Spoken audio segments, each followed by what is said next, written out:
साथियों नमस्कार। पिछले 10 साल से बीजेपी के नेता, बीजेपी के मंत्री, बीजेपी के एमपी, एमएलए और इनके कार्यकर्ता लोगों का मूर्ख बनाते रहे और ये लोगों के बीच में कहते थे कि यशस्वी मुख्यमंत्री।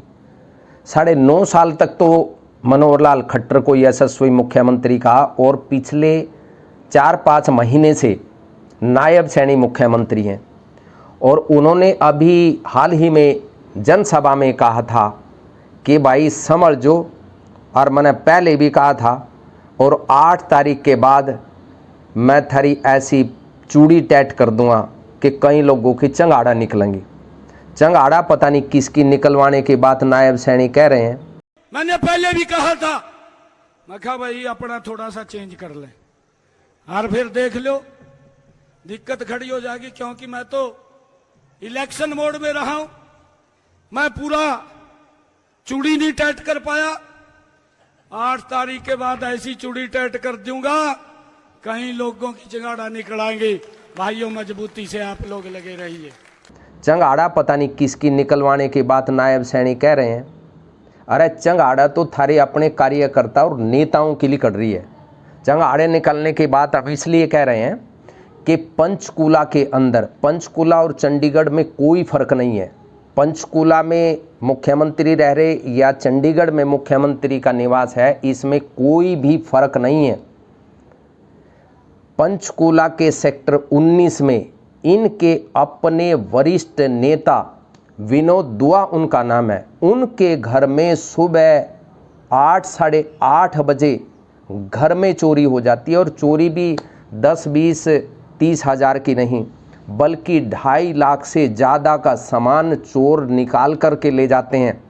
लेकिन व्यवस्था इनकी कमाल की है कि पूरे प्रदेश में अमन चैन है, सुख शांति है और गुंडा तत्व तो प्रदेश में है ही नहीं, चोरी चकारी है ही नहीं, किसी भी प्रकार को परेशानी लोगों को नहीं है। अब ये 2.5 लाख रुपए से ज़्यादा का माल जो इनके नेता का घर से निकाल करके ले गए, चंगाड़ा तो वो मारेगा मुख्यमंत्री साहब। और वो भी चुनाव से पहले चंगाड़े चीखे निकल रही हैं। चीखे इसलिए निकल रही हैं कि अगर 2 नंबर का पैसा होता तो लाख, 2 लाख या 3, 4 लाख, 5 लाख में कोई फ़र्क किसी को नहीं पड़ता।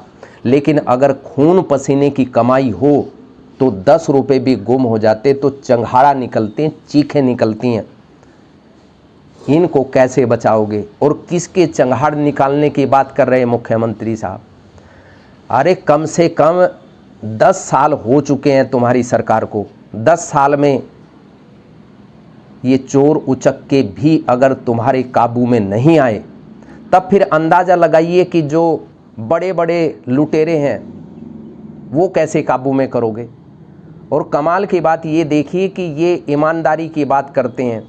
ईमानदारी की बात करने वाले और कानून व्यवस्था दुरुस्त करने वाले, सीसीटीवी कैमरे में फ़ोटो आने के बावजूद भी चोरों को पकड़ा नहीं गया है।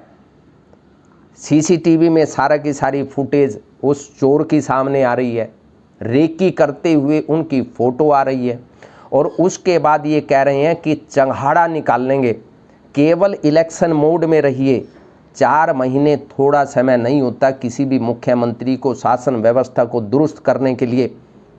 आप शासन सत्ता हमारे हाथ में दीजिए, 10 दिन के भीतर कानून व्यवस्था को डंडे के जैसी कर देंगे और किसी पर लांछन भी नहीं लगाएंगे कि पिछले वाले ने कोई काम नहीं किया। जो जिम्मेदारी आपको मिली है उसे निभा करके दिखाइए। खाली भाषण से किसी का पेट नहीं भरता। भाषण देने में बहुत निपुण है बीजेपी के लोग। भाषण से इनका पेट भरवा लो या दूसरों का पेट भरवा लो, ऊपर तक उबकाई आने लगती है इनका भाषण सुन करके। लेकिन जो हकीकत है, जो धरातल पर जो फैक्ट हैं, उसको दरकिनार करेंगे।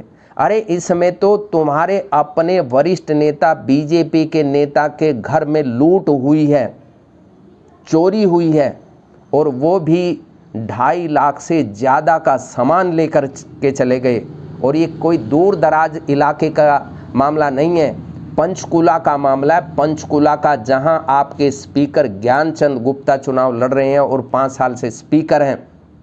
मुख्यमंत्री का अपना गांव वहां से नज़दीक है, मुख्यमंत्री का निवास स्थान 4 कदम की दूरी पर है, वहां ये हाल है, तब फिर दूर दराज के गांवों के इलाके में क्या हाल होता होगा, कानून व्यवस्था का, लूट मार का क्या हाल होता होगा। जब एक बीजेपी के नेता के चोरी पर कार्रवाई नहीं होती है, तब फिर अंदाज़ा लगाइए कि अगर कोई विपक्ष का व्यक्ति, विपक्ष के कार्यकर्ता के ऊपर तो सरेआम उस टाइम के मुख्यमंत्री ने जब एक सभा में मुख्यमंत्री से सवाल पूछने का काम किया तो मनोहर लाल खट्टर ने ये कहा था, पीटो इसको, पीटो इसको।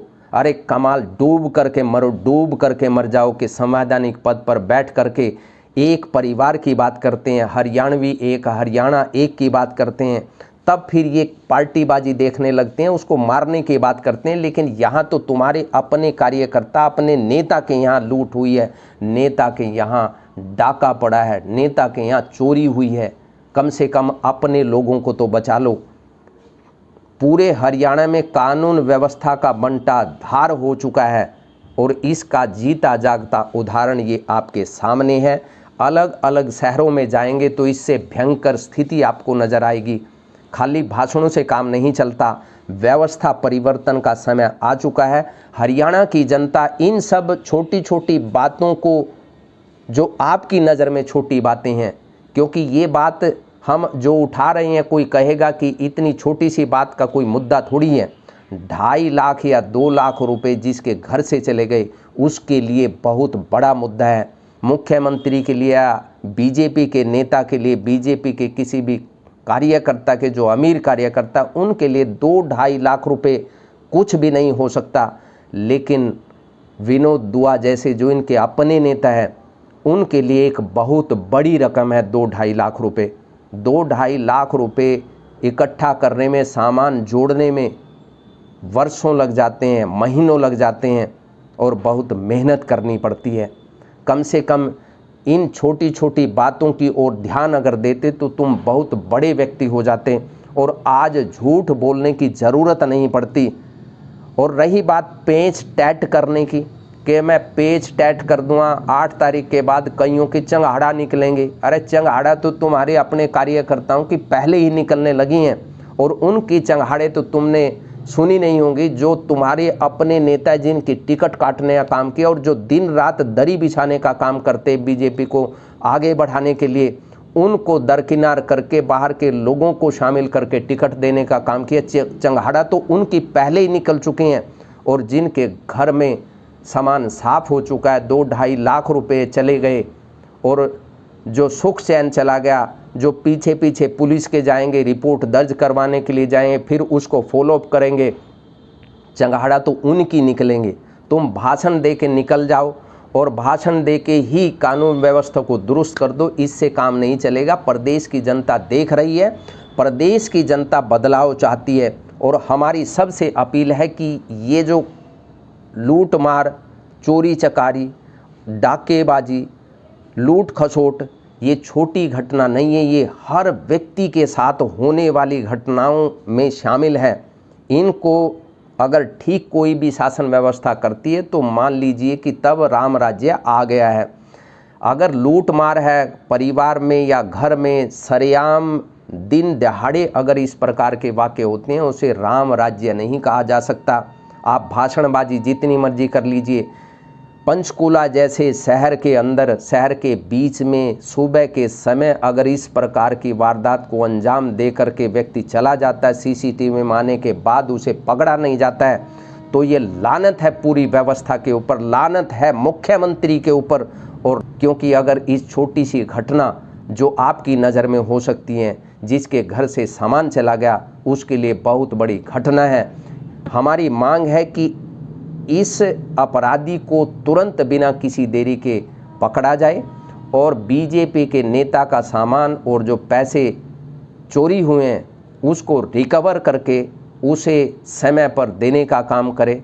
और मुख्यमंत्री से भी प्रार्थना हमारी ये रहेगी कि आप भाषणबाजी करने के बजाय हकीकत बयान करें, अपना हिसाब दें कि आपने क्या क्या काम किया है, कितनी इंडस्ट्री लगाई, ये बताइए कि कानून व्यवस्था कैसे दुरुस्त हुई जब आपके अपनों के घर में 8:30 बजे प्रातःकालीन चोरी हो जाती है, तब आप कैसे दावा कर सकते हैं कि सब कुछ ठीक है?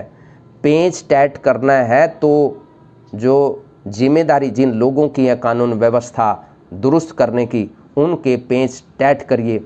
और पेंच टाइट करने की बात करते हैं, पेंच टाइट करने के लिए पान्ना या चाबी लेकर के पेंच टाइट करने की ज़रूरत नहीं होती है मुख्यमंत्री को। मुख्यमंत्री का एक ऑर्डर ही काफ़ी है, मुख्यमंत्री के जुबान से निकला हुआ ही काफ़ी है। कानून व्यवस्था दुरुस्त हो जाती है, बशर्ते कि इच्छा शक्ति चाहिए। इच्छा शक्ति नहीं है, केवल बेवकूफ़ बनाने का एक सगुफा छोड़ना है, छोड़ते चले जाइए। 8 तारीख को निश्चित तौर पर चंगहाड़ा किसकी निकलेंगी, वो 8 तारीख की प्रातःकालीन से लेकर 4 बजे तक अंदाज़ा लग जाएगा।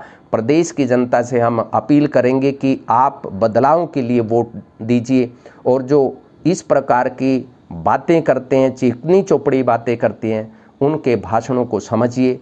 और इस प्रकार जो घरों में चोरी चकारी लूटमार होती है, ये आम व्यक्ति से जुड़ा हुआ मुद्दा है, इसे सीरियसली लीजिए और इस पर आवाज़ उठाइए। ये कहने के बजाय कि पहले की सरकारों में भी ऐसा होता रहा है, पहले की सरकार में हुआ या इसकी सरकार में, सरकार चलाने वाले के ऊपर ही प्रश्न चिन्ह खड़ा किया जाएगा। नैतिक जिम्मेदारी उसी की होगी जो सत्ता की कुर्सी पर बैठ करके संवैधानिक व्यवस्था के तहत प्रदेश और व्यवस्था को चलाने की शपथ लेता है। बहुत बहुत धन्यवाद। नमस्कार। जय हिंद, जय भारत, जय हरियाणा।